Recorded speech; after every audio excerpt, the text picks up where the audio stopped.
नमस्कार. मराठी माती चॅनलवर आपले मनापासून स्वागत आहे. आज आपण पाहणार आहोत एक नवीन कथा. कथेला सुरुवात करण्यापूर्वी तुम्ही जर चॅनलवर नवीन असाल तर चॅनलला सबस्क्राईब करायला विसरू नका. चला तर मग कथेला सुरुवात करूया. सुंदर शरीर की सुदृढ मन. लीनाने आरशात पाहिलं आणि आपल्या बेढप शरीराकडे पाहून ती पुन्हा एकदा विचारमग्न झाली. नशीब तिची उंची चांगली होती आणि तिच्या चेहऱ्यात गोडवा होता. लीना मनापासून व्यायाम सुद्धा करायची, परंतु म्हणतात ना, एखाद्याचे शरीर हवा खाऊन सुद्धा फुगतं, तसं लीनाच्या बाबतीत होतं. तिचं खाणं पिणं सगळं प्रमाणबद्ध होतं. तिच्या शरीरावरून ती जिथे जाईल तिथे तिची चेष्टाच होत असे.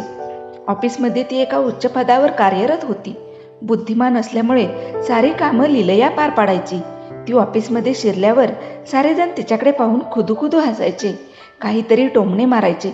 या गोष्टीचं तिला खूपच वाईट वाटायचं, म्हणून ती कोणाजवळ स्वतःहून बोलायला जात नसे. एकदा ती जेवायला बसली होती. तिथेच तिच्या इतर सहकारी महिला बसल्या होत्या. त्यांच्यातली मीना नावाची महिला परिस्थितीने गांजलेली होती. ती तिच्या मैत्रिणींना सांगत होती की आपल्या ऑफिसची प्रमोशन टेस्ट खूपच कठीण असते. मला खरं तर प्रमोशन मिळालं तर थोडे पैसे जास्त मिळतील, घर खर्चासाठी वापरता येतील. माझी कष्ट करायची तयारी आहे, पण मला कोणीतरी मार्गदर्शन केलं तर मी नक्कीच त्यात यशस्वी होईन. लीना पुढे होऊन तिला लगेचच म्हणाली, अगं तू काळजी करू नकोस, मी तुला मार्गदर्शन करेन.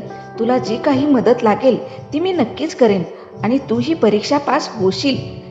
त्या सगळ्या महिलांना आश्चर्य वाटले की आपण हिची एवढी चेष्टा करतो तरी सुद्धा ही स्वतःहून आपल्याला मदत करायला तयार झाली आहे. दुसऱ्या दिवशीपासून लीनाने ऑफिस सुटल्यावर थोडा वेळ थांबून मीनाला परीक्षेसंबंधी मार्गदर्शन केले. 1 महिन्यानंतर परीक्षा होती. मीनाची आकलनशक्ती बेताचीच होती, परंतु लीना इतकं छान समजावून सांगायची की ते तिला लगेच कळायचं. परीक्षा झाल्यावर मीना म्हणाली, माझी परीक्षा खूपच चांगली पार पडली आहे. आता पास झाल्यानंतर इंटरव्ह्यू झाला की मग कळेल मला यश मिळते की नाही. लीना म्हणाली, इंटरव्ह्यू फक्त नॉमिनल असतो. तुला थोडे पर्सनल प्रश्न विचारतील, बाकी काही नाही. तुला नक्कीच प्रमोशन मिळेल. प्रमोशन मिळाल्याचं कळलं आणि मीना खूपच आनंदित झाली. ती धावतच लीनाकडे गेली आणि तिने तिला पहिला पेढा दिला. मीना खूपच लाजिरवाण्या स्वरात तिला म्हणाली, आम्ही तुझी खूपच चेष्टा करायचो, पण तू मनाने खरंच खूप चांगली निर्मळ आहेस ग. आपलं शरीर कसं असावं हे आपल्या हातात नसतं, पण असा मनाचा मोठेपणा सगळ्यांकडेच नसतो. खरंच आम्हाला माफ कर. सीमा गंगाधरे.